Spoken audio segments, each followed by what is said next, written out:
Hi everybody, I'm Jay for the Photography Academy and welcome to today's guest Top Talk webinar with Bjorn Thomassen, and I know he's on the line because we've just been chatting, but hi Bjorn, how are you? I'm very good, thanks Jay, thank you. Brilliant. So they should all be seeing your glamorous face on the screen now so they can put a face to the name if they're not familiar with yourself. So just before I do hand over the screen and you talk through your conceptual portraiture with us, can you just tell us a little bit about your life in photography, how you got into it, and where you are and what you do with it today? Well, quite briefly. Well, first of all, good afternoon, folks. I'm very pleased to be here. Actually, I'm a little bit excited.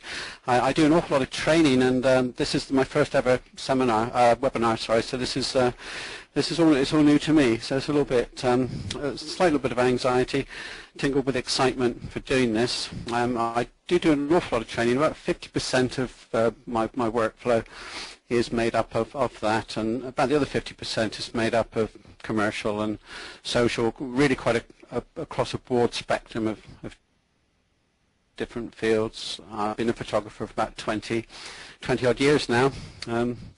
19 quite odd, I have to say. One. Do you need anything else on that, Jay? No, that's great. So yes, just before I hand the screen over to Bjorn so he can talk you through his photography and the concepts behind them and give you some insights to the way he works and everything on. Just remember, we are interactive, and please feed the questions through to me via the question panel, and I'll be supplying you with any links relevant throughout the webinar. So Bjorn, I will just get the screen over to you, my friend. So hopefully you should be getting the pop-up box on your end asking you to take it.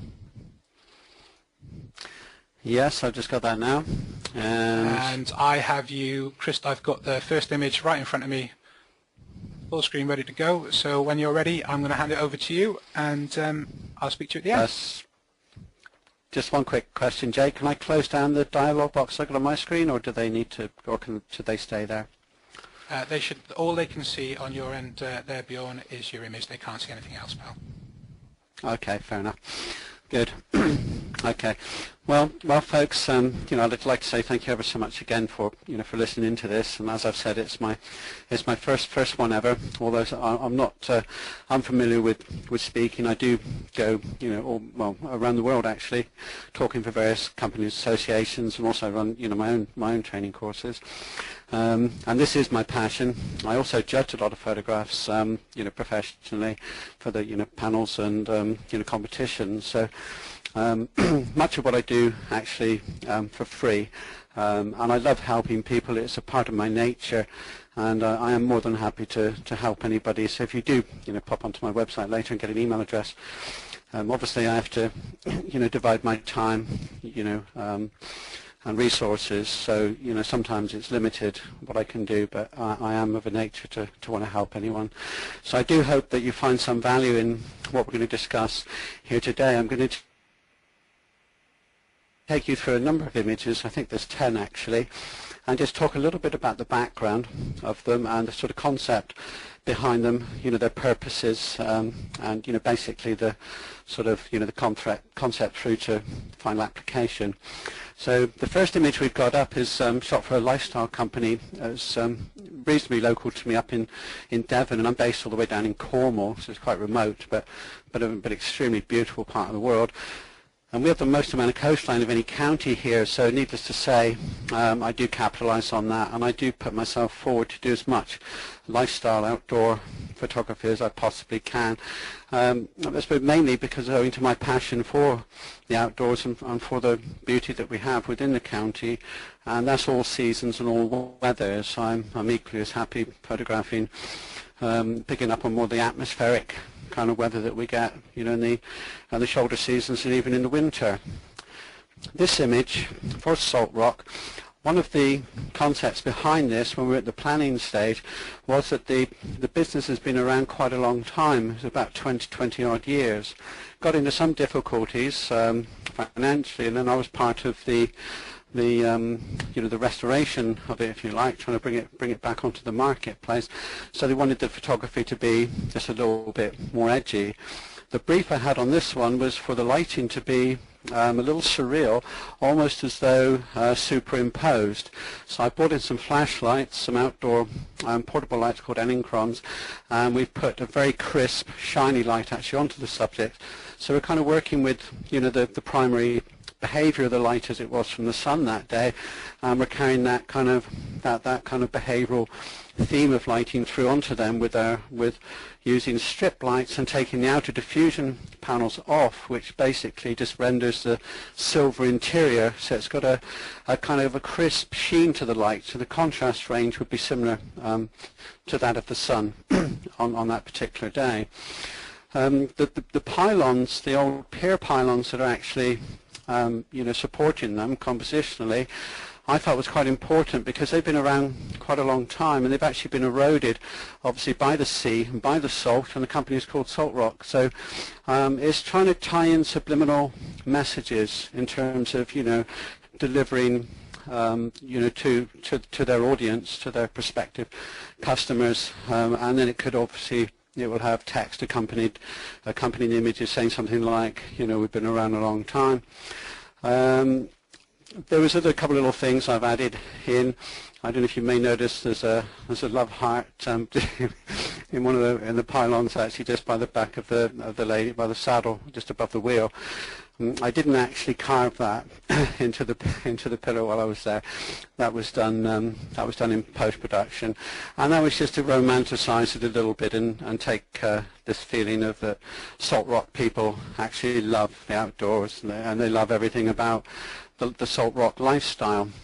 This style of photography, I have to say, whilst we are trying to illustrate the clothing, you know, the sort of texture, the surface material, kind of what it's made, to get a feel for that, I would say probably what's more important is how people feel wearing it. So that is kind of the essence behind a lot of lifestyle photography. Sometimes the actual clothing themselves can be so abstract as not to be terribly illustrative.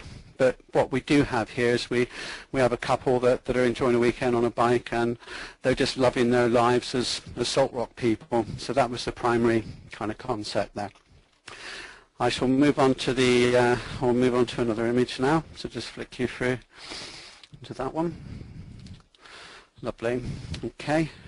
Whoops. Hang on, we've gone too far there. Just try and go back one. Okay, folks. What you should have in front of you now. And if you wouldn't mind just checking me out on the first one, Jay, we should have a couple by a tent there now. Is that yes, that what people are seeing? Right, mate. That's what we've got. Yeah. Okay, perfect. It looks like that we are flowing okay then.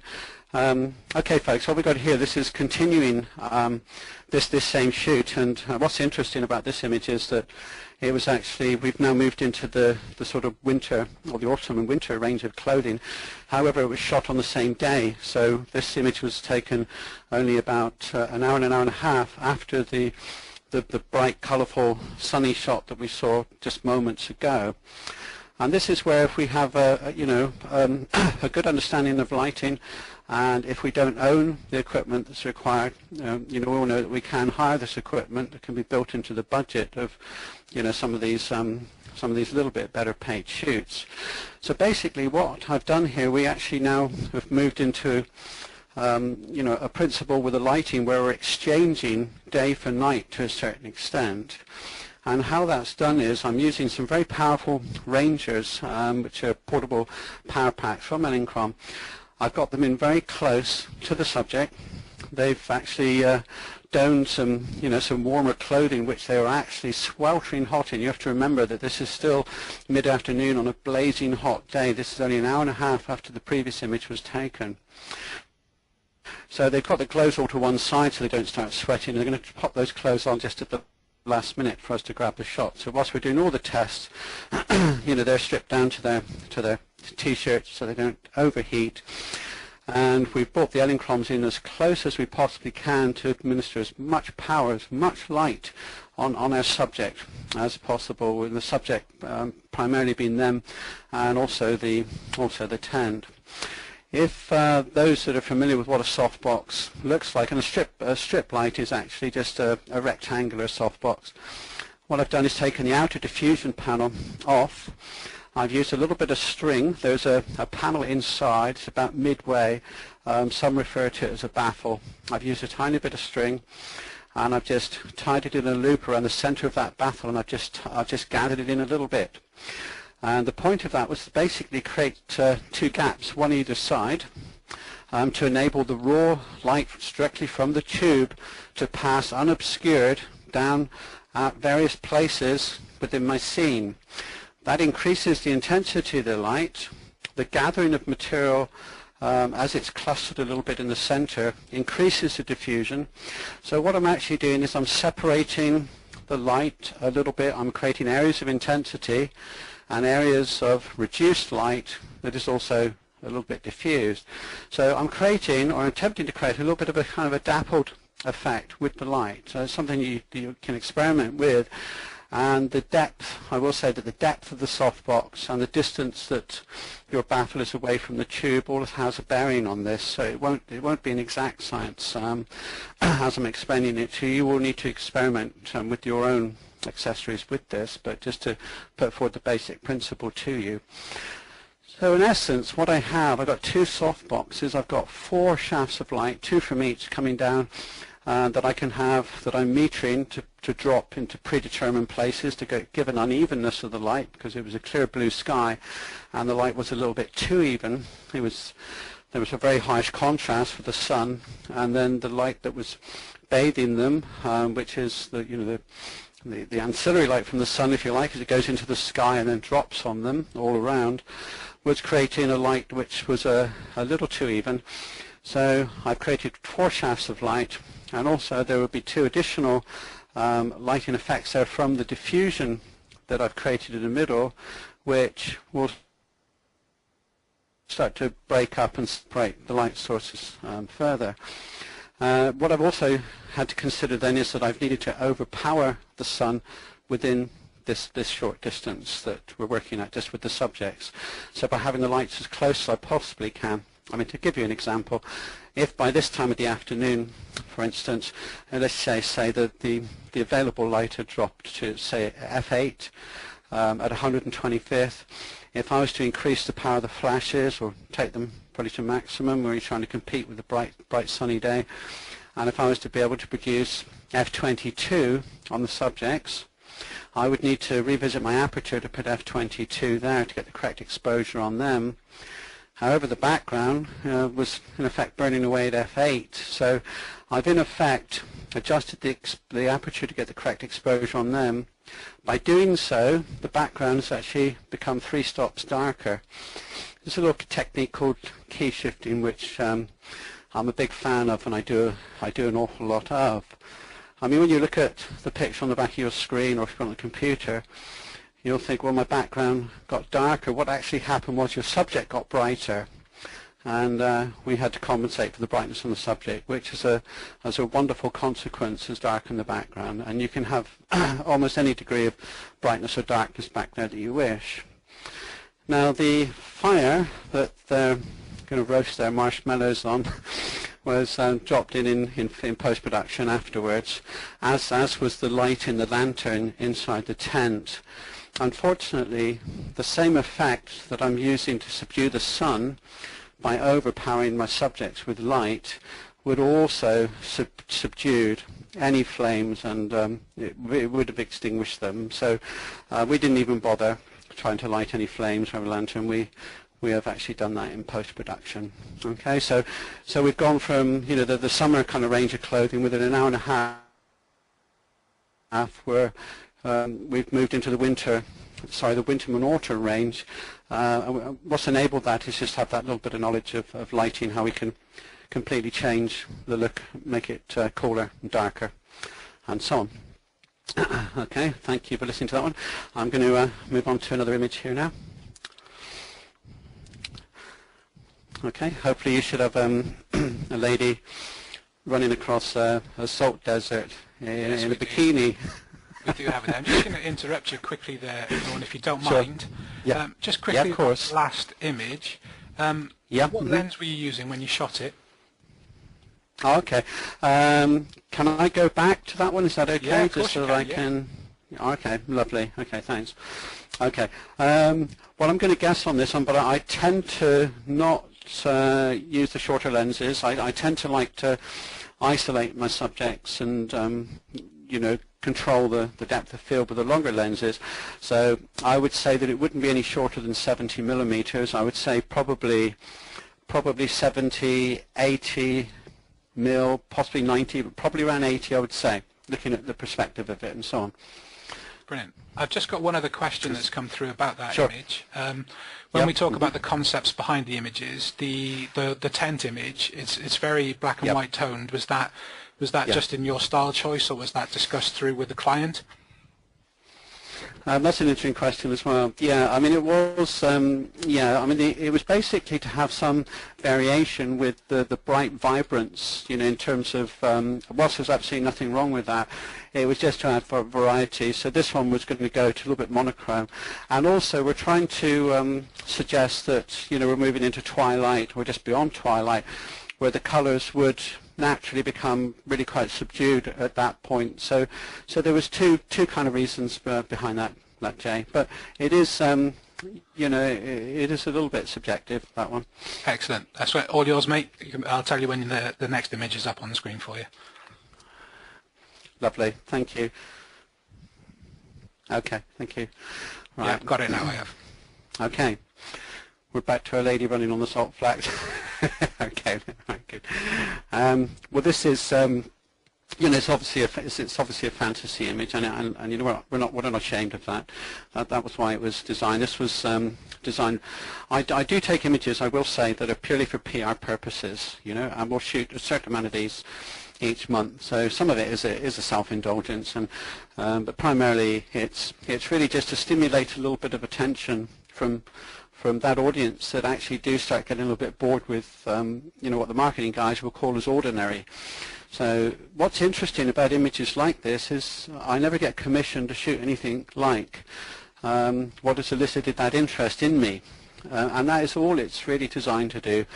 It's just to blip on that radar. If you imagine there's a sea of photographers out there, and you know, the marketing guys will say lots of them don't get noticed because they kind of live in a world where the photography is not too dissimilar, and they believe that, you know, it doesn't do any of us any harm to just take things that are just a little bit more intriguing, be it of a fantasy kind of concept or whatever. So I do a certain amount of that, and I do feel, well, I enjoy doing it, and you know, I'm very, very passionate about my photography.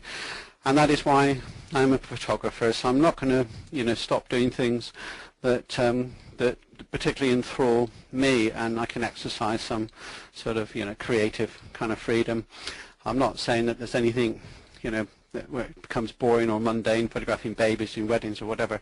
But I do like to be able to step outside of that and produce something that's just a little bit more fantasy. And I do find it is successful in terms of just attracting a little bit of attention to you, and then those inquiries, they'll migrate into all sorts of other things. Could very well be babies or weddings or whatever, but it was the fact that there was something that caught their eye that made them notice you in the first place. So I mean, the image, what I would say with images like this, if you're going to do composites, is that we bought the background image, or the image in the desert that's shown on, from a photo library called Dreamtime.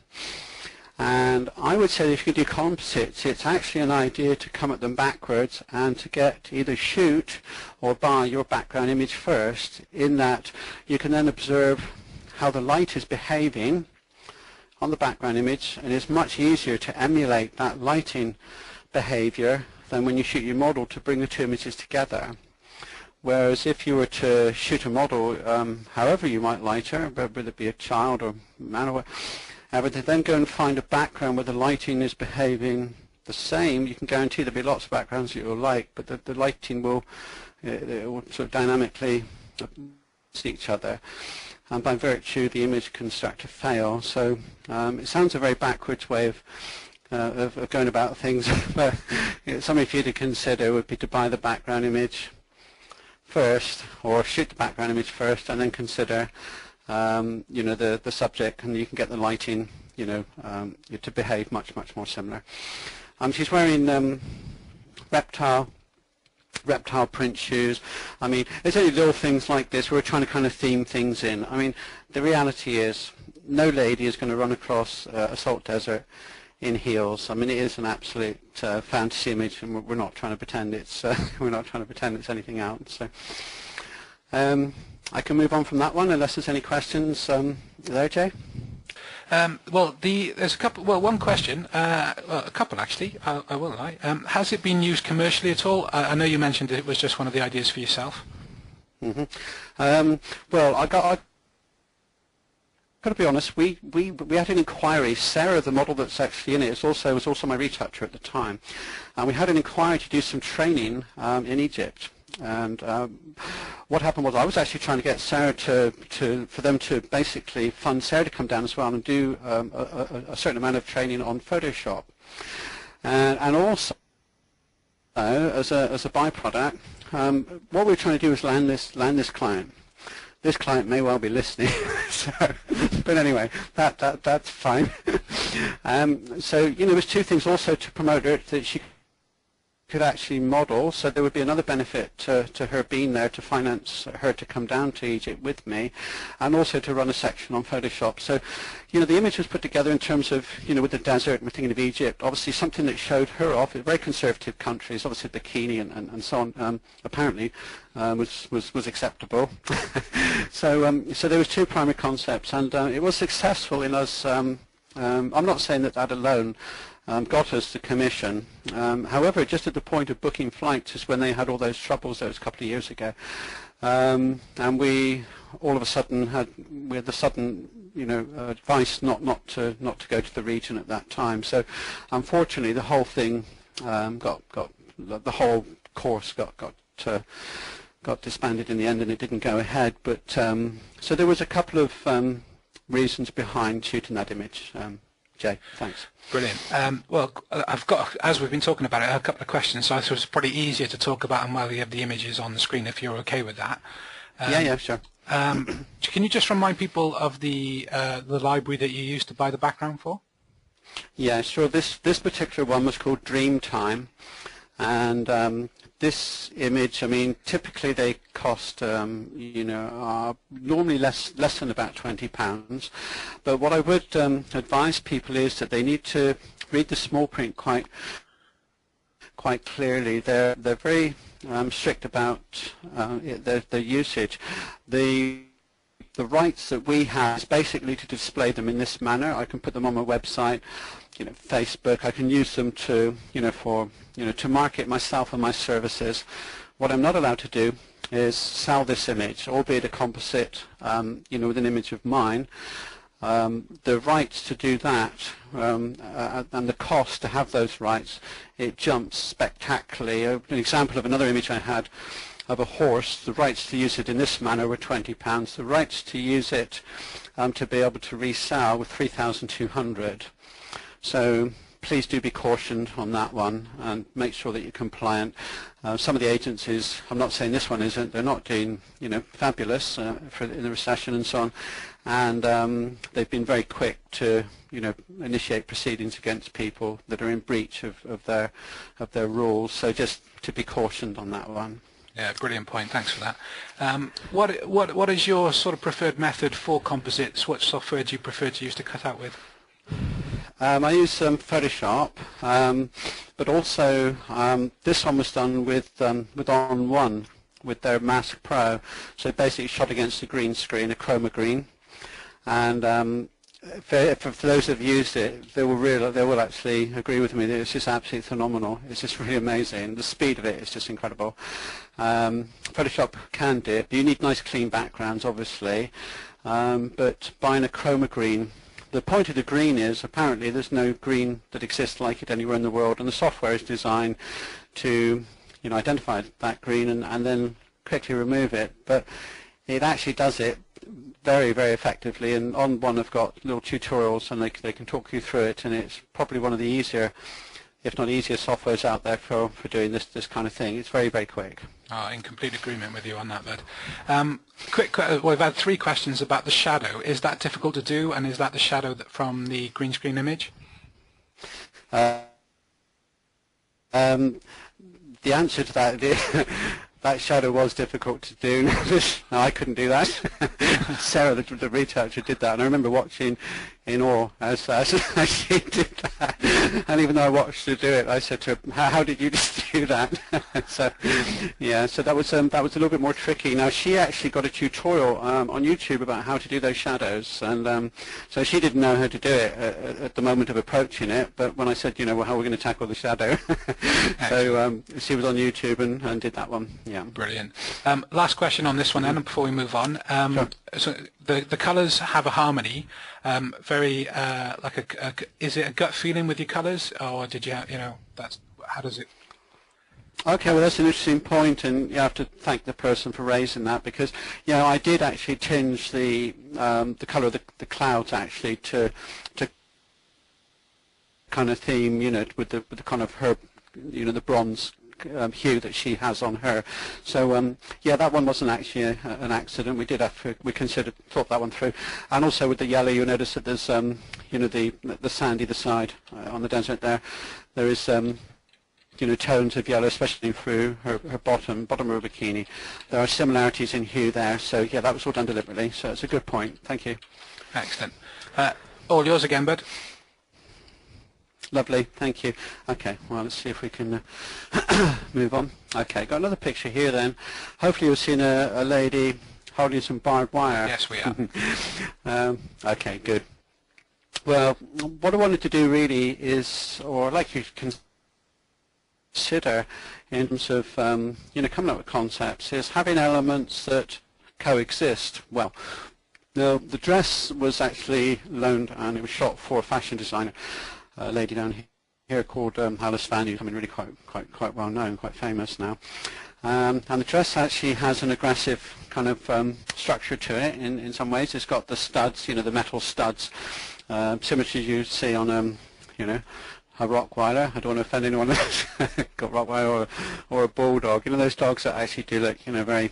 They might look an awful lot more fierce than they actually are, but so there is a kind of an aggressive nature built into the structure of the dress. So the model herself also then carrying that theme through, just spiking her hair a little bit, giving her a little bit of a kind of rebellious kind of look as well. But, we thought we could take that a little bit further. And the barbed wire, any kind of prop, you can start thinking about blending, or props that kind of coexist well with each other. It could have equally been something sharp and jagged and spiky, as is her hair. But I just happened to have some barbed wire, so I made a rough sphere, a circle with this barbed wire, and then aligned it with a background where I actually punched quite a lot of light into the background from behind. It's a cloth, but the cloth itself has got quite a tight structure to it. And what I did, I enabled a bit more depth of field than I would normally, so that I could actually focus on that structure, that tight structure within the cloth, the material, so that I could actually, I was attempting to create something that harmonized with the barbed wire in that it was a bit more aggressive. Background cloths can be a little bit too soft, especially if they're dropped out of focus, as we're told to do normally. And I would normally do that. On this occasion, I wanted to create some kind of fusion, some kind of almost like an aggressive sort of electrical kind of thing going, so that it harmonized with the barbed wire, and that it would basically operate as a sphere. So you can see that it's a kind of an aggressive circle around the barbed wire, and the barbed wire, of course, is an aggressive circle. So we're trying to blend different elements together. So there was that. The other thing I did, in Photoshop actually, you'll see there's a line that's coming down off the side of her, let me see, her left cheek, that's kind of dropping to the floor, to the edge of the diagonal of the dress. That line, that straight line, hopefully, if people don't notice it consciously, even subliminally, it actually forms the shape of an arrow. So you've got the two arms, the two lines basically are coming into her face. So it's lines are the most sort of powerful element to composition, and it's something that we always need to consider. We can embolden certain aspects of a picture, and in this case I was just trying to embolden her face a little bit by having what we call the meeting point of the two lines would actually coincide with her face. if there's any questions on that one, I can... I just have the one there, and I must admit I missed the beginning because I was Sure. answering the question for you, so I'm not sure if you'd already answered it. Okay. There's a question with why is the hair reflected onto the background? Ah, well, that's interesting that somebody's noticed that. It's that's very observant. Not everybody does notice that. I actually did. Again, I think sometimes I do things as an indulgence for myself. I think I'm just trying to please myself sometimes. I like things that echo and repeat through pictures, and I did that very subtly, kind of hoping somebody might notice it, and hardly anybody ever has. So whoever's noticed that, I would say, it's very observant of you. Well done. Thank you. Excellent, brilliant. I didn't see it until he came out. So. Well, I forgot to mention it, so I'm glad that they raised it. Yeah. So, excellent. Could you just shed a little bit more light on the lighting in this image and how you went about creating it? Okay. Yeah, the lighting isn't too difficult on this one. I've got a small light, a small softbox. I've got it very close to her. There's something that we call the mask of the face, which is the triangular kind of shape that goes up from the chin. So we've got a light coming out. It's a small softbox, actually. It would have been so close to her that it probably would have been just in shot. And I often do that. I need the light very close so that it will fall off rapidly so I can create the effect I want. So the light has lit the plane of her face, or the mask of her face, and by the time it starts falling onto her chest, it's starting to lose its effectiveness, it starts to lose its power, so then it will darken off by the time it hits her waist. So I like, it's a phrase we refer to as separating the light sources, where I'll enable one light to light the mask of her face, it'll drop to her chest and then start to weaken. And that light could be just in the shot, and as long as it's in an area that's very plain, uncluttered, where there's no detail, I can clone very quickly that light out. In a matter of a minute I can completely remove it. So that is something that I do often. If you're in a woods or somewhere with a very complicated background, it's not quite so straightforward, because by removing the softbox means replacing it with something, and sometimes that can be a very complicated thing to do. But on background it's really quite straightforward. So where one light fails, I would then bring in another light. I've got another soft light then down probably about knee level, and that is illuminating, given that the top light, if you like, the face light, has lost efficiency. It's lost any ability to record detail down the bottom because it's so close, it fell off so rapidly. I've got another soft box down the bottom that is just shimmering across the folds just to texturize the sort of the pyramid shaped base of the bottom of the picture. So that was the second light. The third light was actually positioned behind the cloth itself. So the cloth is stretched on a portable background stand, and they're quite thin, as you know, some of these cloths are anyway, and there's a light in behind there that was basically set to come through that sort of translucently. And like I said, I've just focused on that with the depth of field just to tighten and record that structure so that it looks similar to the barbed wire as much as possible. That's brilliant. Thank you for that. First, another question before we move on to the next image. Was this image a commission, or again is it a personal piece? And do you design or sketch out your concepts beforehand?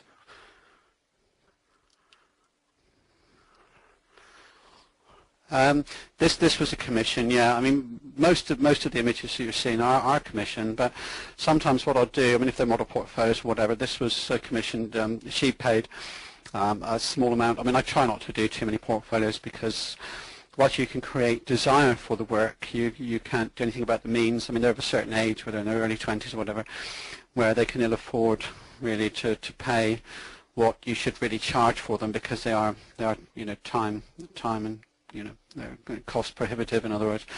But also the fashion designer was able to contribute to this as well. So sometimes I will try to look at them sort of collaborating and saying, well, so look, if you wanted to pay a little bit, if we can use some clothing that we could get paid a little bit for as well. And then sometimes if you're able to do that, it becomes a bit more viable. That's brilliant, mate. If you'd like to move on, I'll tell you when I've got the next image on the screen for you. Okay. Yep, I've got it now. Okay. Well, basically, I used to do this every year, different ideas, and it's actually for it was for a charity calendar. Believe it or not, this one was for Macmillan, and the proceeds, from the sales of this, there was a company local to me, well in the next county to me, that hosted this event for calendar girls, and they used to raise funds for different charities, and this one, like I said, was Macmillan. Now, what I would say is, I am charitable, and I do an awful lot of things for charity, various charities, different things. This was 85 hours work in total, and it actually cost me, a little bit. There was 3 shoots, actually 4. There was 3 shoots photographing the models because we couldn't get them all together at the same time, and they were photographed in pairs. So we had to consider images like this are really all about planning. There's an old, there's a saying which I absolutely love, is that photographers don't plan to fail, they just fail to plan. I think that's actually amazing. So it is about planning. It's about, and if you can learn how to sketch, even in a very crude way, I like to get things like this down onto a drawing, and you can start to look at, the composition or values, the balance of it, the geometry, and so on.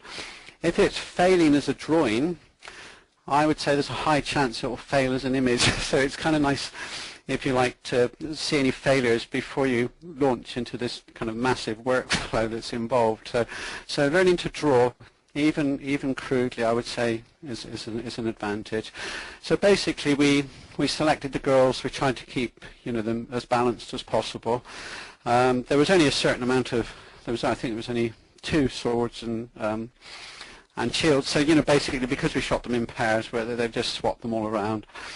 The actual background, the pillars, the floor, the amphitheatre, and on. The amphitheatre was bought off Dreamtime. The actual pillars were actually shot in and around Bath. But what I did, because there are protective issues with this, with English heritage and so on, is that they were all broken up, taken apart, dismantled in Photoshop, and then all put back together in this formation. So in other words, there is nowhere in the world that actually exists like this, and that way we're kind of staying away from breaching protective images in terms of who they belong to, because they do have they do have regulation rules trying to protect all this thing, which is perfectly understandable. But nobody could draw any of these this scene to anywhere that exists anywhere in the world, because it doesn't. It's all been put together by components. The 2 ladies on the top as the pinnacle, if you like, they were holding a hairspray can at the time, so they just stood against a green screen. They stood on a table. The ladies are shot at different levels, because obviously we have to, bear in mind, we know that they're going to go into looking at the perspective as the eye would see it, if when it's completed, and that's what I'm talking about planning. It's not as complicated as it looks. It's a case of breaking it down into different stages. Once you have a plan and a drawing that's working successfully, it's really just sort of you didn't just become a technician to the idea. It's really not as difficult as it looks. But the pictures obviously have they have good value in terms of their PR, and also it can benefit and draw a lot of attention to whatever charities are trying to create awareness and so on. So from that point of view, it's very successful. But this one was a bit of an epic. It was 85 hours work in total. Oh, wow. I'm not surprised. Are you doing the retouching, or is your retoucher doing that for you, Bjorn? A little bit of both on this one. Yeah, I mean, my retoucher was very, very talented, but I like to think that we can kind of do each other's job a little bit as well, and it's a collaboration. It's an input from a team of professionals. I mean, the hair, the makeup, I mean, absolutely everything. It's one person can't produce all this. It's a collective of experts, or people that in respective fields to bring all this together. So, absolutely. Are we using Photoshop again, or is this a bit of on one as well to put it all together? This is all Photoshop, this one. Yeah. Brilliant. Okay, a couple of quite relevant questions. Sure. How do you find working with models, and how do you get the best out of them? Okay. Well, one of the I don't have any problems working with a model. I think one of the things we need to consider is communication has to be quite clear. You have to be prepared to be able to direct. The way I do this, I like working on a tripod so that I can actually, I have some little gestures that I use with my hands, where I'll hold my hands up, and I can, I'll dress all the models, and I just say, if you can imagine your faces in my hands. And as I tilt my hands, I would like for them to tilt their head in accordance. So I can actually control the camera, and I can control their head positions, from back at tripod. And the way I control their poses is I will actually, if I wanted them to drop a shoulder, for instance, I would tap on, if I wanted to drop her left shoulder, I would tap on my left shoulder, and I would actually drop my left shoulder just a little bit to encourage her to basically mirror that kind of pose. The poses on this one were actually sketched out so that they basically kind of entwined, and you see the swords, they do everything kind of circles around and so on. So it helps enormously if you have a preconceived idea. The other thing you can do is you can tear sheets out of magazines. Some photographers call them tear sheets, and you can actually cluster them in different folders in terms of grouping them in different poses. It might be lifestyle, for example. It could be two mum and dad going down for a leafy lane with children up on their shoulders and kind of interacting with each other, for instance. And then you could actually show the couple that, say, look, I'd love to produce something similar to this. The client or the model finds that very comforting, because trying to explain a pose sometimes, she may have a very different vision of that pose than you, but to be able to show her something from magazine, say, look, I want to do something similar to this, but your arm will be a little bit higher or whatever, they would find that very comforting usually. That's brilliant, thank you. The outfits, are they rental outfits or are they being bought? No, they actually come from, I mean, they're very cheap and nasty actually. The company that runs Canada got these. I wanted them to go to the trouble to actually get real swords and show them. And there's places that do these things, and they were all got from one of these party shops. So they're little plastic shields and swords. And in Photoshop we've tried to, just treat them a little bit to make them look a bit more real. But that was one of the disappointments to the shoot for me, is I would have liked to seen real swords, real shields, different shapes and sizes and stuff like that. So that was one of the disappointments for me. Brilliant, thanks, Val. You mentioned briefly, obviously, they were all shot in pairs. Just a quick one, because I still want them to see your other images. The lighting patterns, were they similar? Yeah, very similar actually. Yeah, not too much adrift at all. Yeah, and again, it is all fantasy. I mean, there's some rim lighting and all there that you think, well, it wouldn't exist. It's quite subtle. I'm a big one for 3D, so I do try to put as many contours in as I can, and baby oil is absolutely fabulous for that. So you put light on any limbs where there's any kind of a shimmer oil, and it does accentuate the contouring. So the 3D starts to go deeper then. Excellent, Bud. Ready for the next image? Thank you. I've got the baby on screen now. Okay. I'll go a little bit quicker if you like, because I'm just I'm mindful that I think there's only a few more there. Basically, I shot this one as really as much for humour, but it was for Valentine's Day, and I was doing it as a promotional image. Now I have to say that I'll talk about, first of all, the baby was shot just lying down and then rotated in Photoshop afterwards, and it was just fortunate. There was lots of little poses.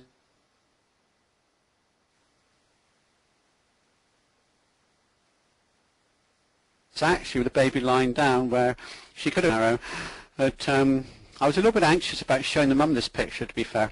I did say, do you mind if I use some of my artistic freedom, and I wanted to put together. She said, yeah, do whatever you like. And then I did get nervous before she turned up at the studio to view it.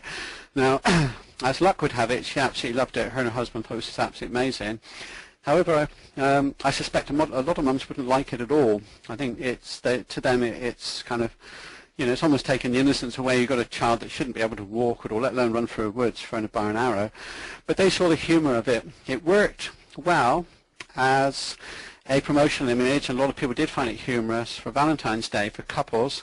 However, its response in terms of getting other baby portraiture, you know, mums bringing babies in, was fair to poor, so it wasn't very successful in that area. So I think I was kind of right in thinking that mums might not like this. So anyway, just so you know. Thanks.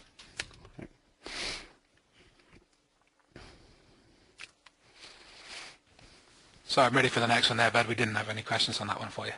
Okay, cool, good. Right, now this one was a lot more successful, and I'll talk through this one because really quite simple to do. It was shot without any lights whatsoever. It was shot underneath a skylight, you know, just a skylight window that's in a pitch roof.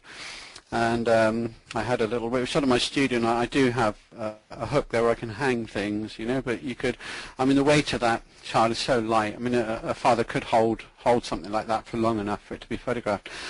And it was basically, she's cradled in a very big, thick belt. It's a belt that we use for doing self-defense training and stuff like body protection. But I mean, absolutely anything that could kind of form the shape of you know, a hammock, or you know, any kind of thick material put into that shape, anything that will cradle a baby would work just as effectively. And then it's there's a scarf that I bought in, a translucent scarf that I bought in Debenhams that's actually got, it's just been wrapped around that to complete that. And then there's a triflector that's actually just catching some of the light that's dropping vertically, redirecting it back onto the child.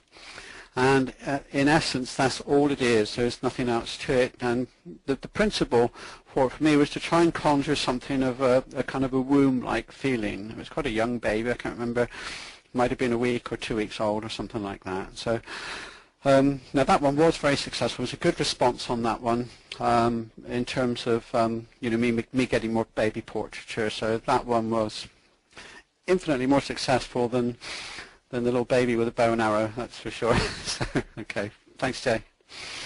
That's beautiful. I love that image, pal. We do have a couple of questions on that. The overlaid texture, is that, obviously that's in post, and again, is that Photoshop or on one?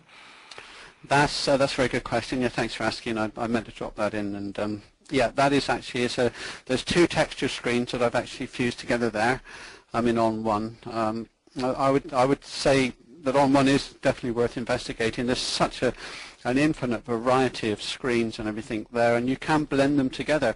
You can control the opacity, and you can just erase them a little bit where you don't want to, where you don't want them, and you can end up with an infinite, almost, I mean, the amount of permutations of different backgrounds and effects you can come up with. It's really quite remarkable. But for me, commercially, it's about the speed of doing it. It's they're very, very quick to work with. So yeah. Two texture screens fused. What was the original background on the image on that one, pal? It's just a cloth. Simple yeah, cloth. In actual fact, it was a white cloth, but it was so far back away from the light that was dropping, because it was the only light that was coming down onto the child was through the skylight, that the cloth has actually assumed a tone grey. Brilliant. That's great, mate. Ready when you are to move on. Okay. This one was shot for the fashion designer Alice Vandy again, and basically what we were challenged to do was to, she isn't the model, where Alice normally does models her own clothing very often. She's very beautiful, but she wanted a model that was actually reflected something of her persona. Now we chose this lady called Jade. Jade is very, very beautiful. But like Alice, she's quite strong and a little aggressive. So that's what we wanted to portray, that Alice is not a weak woman, and she's very strong. She's aggressive in business. She's very progressive. All of a sudden, she's starting to clothe a lot of the celebrities and so on. And she's got a very unique, powerful style. So that was a lot. I mean, the boots that this model is wearing, the heels are actually pistols, gun pistols. The bands going up her legs are actually, holding the bullets. I mean, the chain Alice brought in, it was all to say something about her being strong, aggressive. And the other aspect with Alice is, and I did run this past her before we did it, is that she has the most beautiful imagining. I mean, she goes out into the woods and looks at leaves and the structures of things. Everything about, you know, the environment, the sky, the air, everything is an inspiration to her. And she very often drifts. And even if you're talking to her, she can just drift away. She floats in some kind of parallel place to a lot of us, but in a very beautiful place. So I suggested taking the wheels off these airstreams and to basically to kind of, you know, personify the fact that she just floats a lot. And she just said, I love that. So that's why we took the wheels off, so they're just floating. Excuse me, folks. It's just one airstream that we bought from Dreamtime, and then we just flipped it and made one bigger than the other to make it look like two, but in actual fact it was just the one airstream. Oh, that's brilliant, Bed. We've got a question there about skin retouching. Do you have any preferred methods just to smooth the skin out at all? If there's any questions on that one, I'll leave it. Sure. Did you catch that one, mate? Sorry, Joe, I missed that one. Could you say that again, please? Yeah, a question on the on skin retouching. Do you have a preferred method? What kind of ways do you approach smoothing the skin out and things? Okay, well, I've tried different things with skin retouch, and I still prefer the manual way, and I do it with a clone tool, where I'll select areas. I use a very soft opacity, usually with a very soft brush. I use about 20%, and I will work with the contours. You have to be very mindful that if your contours can sort of overlap the natural contours that exist, that you can actually start to change the shape of people's faces. You know, you can start to render their characteristics almost abnormally to them. And because it happens so gradually, we don't always notice it. And it's only when the client will look at it and think, there's something not quite right about my face. So it takes a little bit of practice. It's a very easy thing to learn, but I would say it's a little bit of a complicated thing to actually master. I mean, Sarah became a very good digital artist. One of the things that she struggled with most, and she'll admit for a long time to get right, was retouching the skin. I've been doing it for quite a few years, so I've had, you know, a good amount of experience in it. But there's various software out there, but I still prefer the method of doing it manually. So I would just select the areas. I'll work down through, you know, the face and figure, selecting what I need as I need it. That's brilliant, Bal. Thanks for that. Ready when you are to move on? Okay. Well, on to the last image. So we're just going to talk about the concept and application of this. I do some commercial work for Business Link, and one of the projects is to photograph businesses that have got something innovative. They win this well, it's not little. They win this award for something that's like a little bit new. And excuse me one second.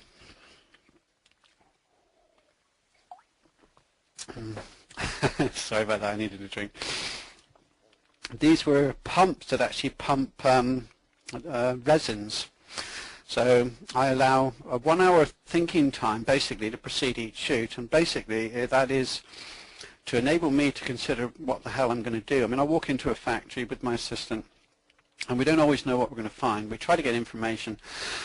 We look on their websites and so on before we actually visit that commercial, in this case, this industrial unit, to look at these pumps. And we have a brief, some information, but not nearly enough. So these were actually spread out across the floor over 2 units. So we gathered them all in. You can see it on little wheels, and put them all into one cluster. And then we sat down. I had my piece of paper and a pencil. And I said to Glyn, I think we need to make a spaceship. What they wanted to do, they wanted something that was going to look sort of that they were lifting off, that the company was doing well, that it was basically taking off. So they said, but good luck, because when you see the units, you're going to realize that they're not very inspirational. So we put them all into a cluster.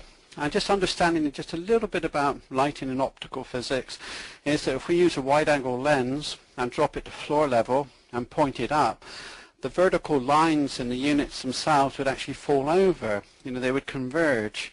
So that would give that, and also if we're down low looking up, it gives a feeling that it's going to lift upwards. So that's what we did. We dropped the camera angle very, very low to the floor. I brought in lighting. You'll see that I've started putting gels on some of the lights and so on. And also we had to, it was part of the brief for Business Link, was that we needed to include the MD, the managing director of each company. He didn't want to be photographed, and he didn't really have anything that I would have liked him to wear. I wanted something a little bit more clinical in terms of him wearing something like a white oval or whatever. There was nothing to be found anywhere. Eventually we evolved past that, but I'll take you to the next image now. So I'll just flick over. So hopefully you've seen that one now. So, you know, these units are, you know, looking a lot more sexy than they were, and we've picked up elements in, you know, even in the roof structure and with the struts, you know, the bracing the roof frames and so on, with the diagonals kind of coming together a little bit. And you can see what I mean now about the optics kind of forcing the diagonals to fall over, so it's got a feeling of, you know, convergence and sort of upward kind of motion now. It's kind of pointing up that way. And then we took it to the next stage. I'm not sure if we've gone too far. So there we are. I've got the spaceman. That's how it ended up anyway. So you've seen the whole thing. Yeah. So that's what you should have now. That's be the final image, is the spaceman. And that was, you know, the concept all through to the application, and you know, so there you have it. Brilliant. Thank you very, very much, and been already having some great feedback. Are you okay to stay with us for a few more minutes? I've got a few more questions that I'd like to ask you. I have asked a lot quite through as we go in, but as long as I'm not keeping you, Bjorn. Yep. Brilliant. No, I'm just no problem at all. No problem at all. Going to rob the screen back, so you can tell me when you can see my screen. Should be seeing my screen now. Any second. I can see your screen. Yeah. Yeah. Yeah. So you should be seeing Bjorn and question time on the screen. There we go. Brilliant. So again, though, before we get into the questions, thank you so much. Already having some fantastic feedback saying thank you for the insights, because not a lot of people are prepared to share the ideas, and I've got some questions around that. So first of all, I'm going to jump right back to the very first image of the couple on the beach, and there was a question straight off the bat, and it made me laugh, because I'll tell you why in a second. The horizon wasn't straight. Does that bother you in any in the slightest? Because people seem to be obsessed with it. I have that same. I have an obsession about horizons, but unfortunately, my obsession is for it to always be wonky. we have a term here in the office to call it the Cleghorn horizon. Yeah, I think on that one I tripped just as Marcus just jumped across the room at me. But no, I think it's just a personal preference, isn't it? I actually, what I would say is, I think if you're going to do it diagonal, do it enough to where it looks like you've done it, obviously. It can add a little bit more energy to the picture, but it is very subjective, quite honestly. I know some people don't like it at all. Personally, I do quite like it, but I completely empathise with anybody who will say, I just do not like that effect at all. So. Brilliant. A couple of people have asked, and I know the answer to this already, but we'll do it live. You are going to be at the photography show like we are in March. That's correct, isn't it? I will be at the photography show. Yeah, I'm doing. I'll be doing talks for Manfrotto on this on the live stage there, and also on their stand. So I'd be really happy to meet anybody, and if I can help them in any way. I do have a bit of free time. Traditionally at Focus, I used to do too much. One year I did 26 talks in those few days. I was going from stage to stage. It was absolutely horrific. I would never do that again. So I have more time this time. I'm happy to meet anyone. Yeah, thank you. Brilliant.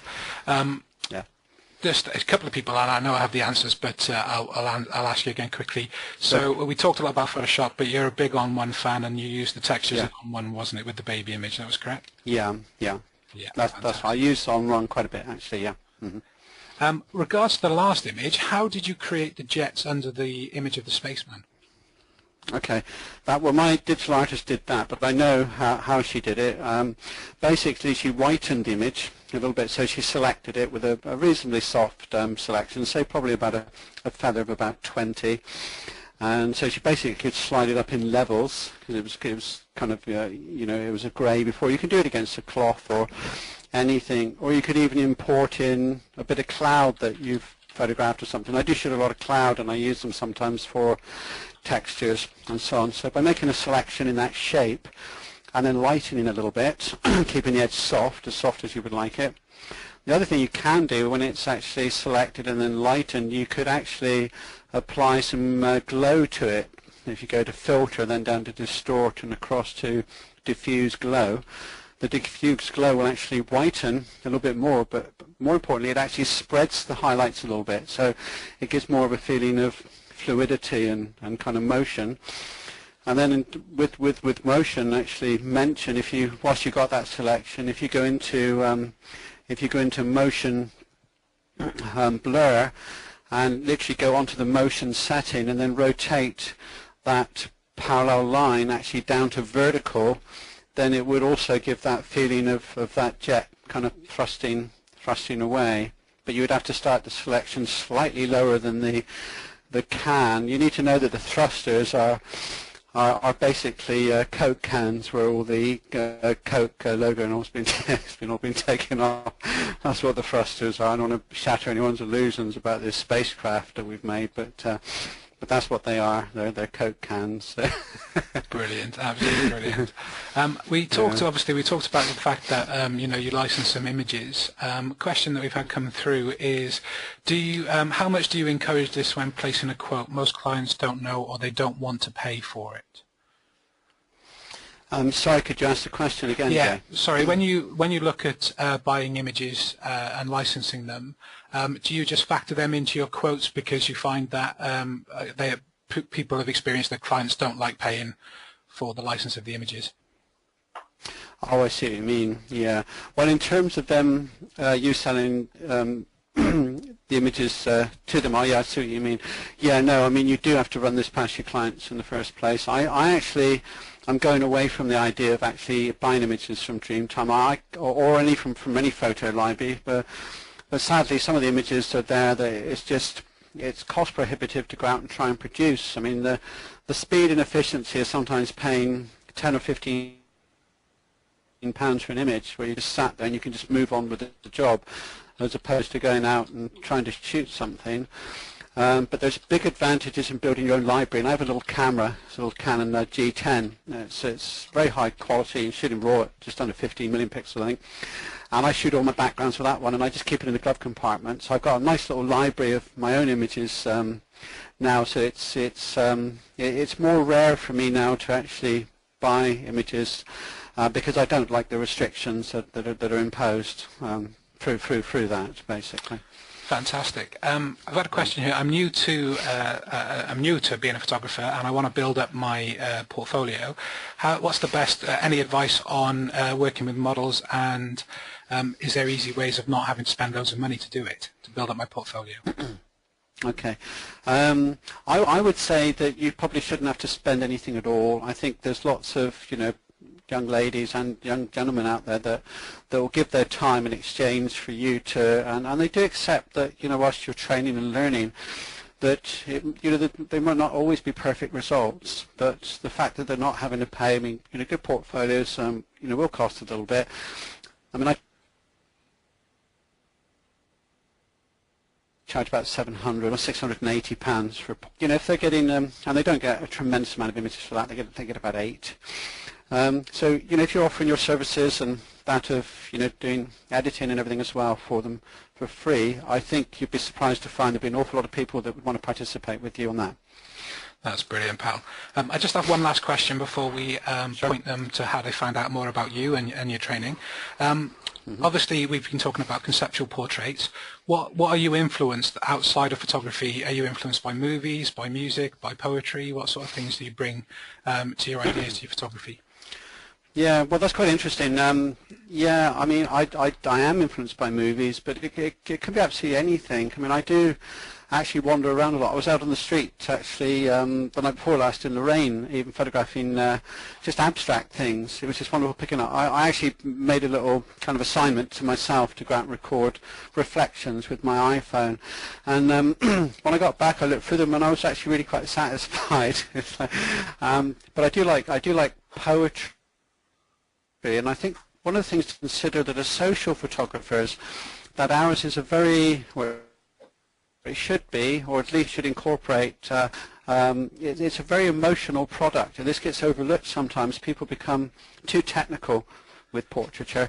What people are actually buying is a feeling, is an emotion. So, you know, my job normally is to flatter people. You know, I need to make them look good because obviously they need to, you know, want to pay me money for the images, but it's also to romanticize the product. And I believe that social photographers as a kind of a species, if you like, they tend to be very, very human, very soft and very romantic people. And I mentioned this when I was doing talks at the convention recently, and I was sat in a corridor with somebody, and you know, hearing him talk so passionately, with such, you know, such absolute emotion about everything, and I said to him, aren't we a strange species? Even as men, you know, we're kind of really quite emotional, romantic people, and I would say that's a common denominator through the social sector. That's brilliant. So what they've seen now, they'll be able to see a link there to your website, Bjorn, but just tell them about the training that you have available and how to get in touch with you.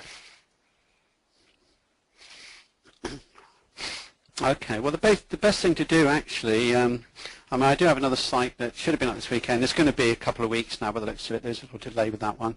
But I mean, they can just pop me an email, and you know, once I've got their email, and then if anyone's going to the photo show, I could meet them there.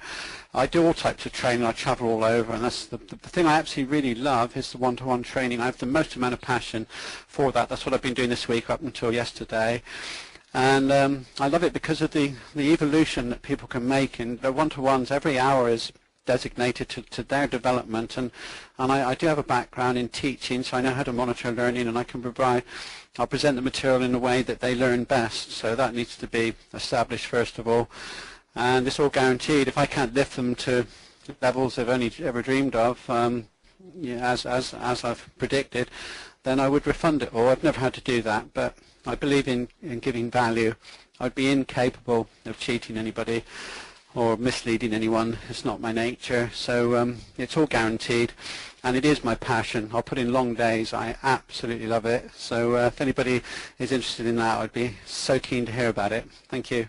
Brilliant. And so for now, they can obviously drop you an email, but if they head to bjornofinspired.com, that's where they can contact you direct from at the moment. That's brilliant. I've actually got a couple of late-minute questions. I'm sorry, I thought we'd finished, but if you don't mind, we'll just get them in there. Sure. Yeah. If he was on a desert island, what would you take with you as far as kit goes? Okay. I actually had to write a little feature on this for the DSLR magazine. It's a shame that's not to hand. I could just read it out. It's well, I mean, I've got a Canon you know, 5D Mark II. I'll be honest with you, I've never been. I do get help, and you know, people think, well, you get given all this stuff and everything, and it's true. And I never want to come across as being a salesman or anything. The reality is, I think that people, everyone, I mean, I've produced images with the most basic equipment, and I know some great photographers, and I think the art of producing images doesn't come from having lots of equipment. I think people overinvest in equipment and underinvest in training. It's the knowledge that produces the images. I can produce beautiful things with even household materials, lighting-wise, you know. So I think a basic camera, you know, with something like a 24-70 lens, and basically just passion and empathy, and just look at things and just romanticize things. You know, start to feel the images, and maybe try not to get too technical with them sometimes. Let's focus a little bit more on the emotional, romantic side of it all, and tell stories with our pictures. So, you know, shoot from the heart, in other words. Brilliant. Thanks, Max. Thank you so much. A few people have asked me how they can sort of find the links. I have posted them out in the chat box and the question box as we've gone through. But if you head over to the Photographer Academy Facebook page, I will straight after this webinar put a picture of Bjorn's up and the links to his website and how you can get in touch with him there as soon as we finish it today. So that's the way. So again, I'm just going to very quickly thank you so much for your time today. I've had lots of fantastic feedback for the webinar, sharing your insight, as I said earlier, and also had some feedback saying people have actually been on your training and well worth the money, so go and check them out. So that's great feedback. We've had that live. I haven't made that up, which is brilliant. That's amazing. Thank you. So once again, I'm just going to thank Bjorn for joining me this afternoon. I'm sure you're all in agreement. It's been a very, very informative, just over an hour. So thank you again for joining us today. I've been Jay for the Photographer Academy, and we'll see you all next time.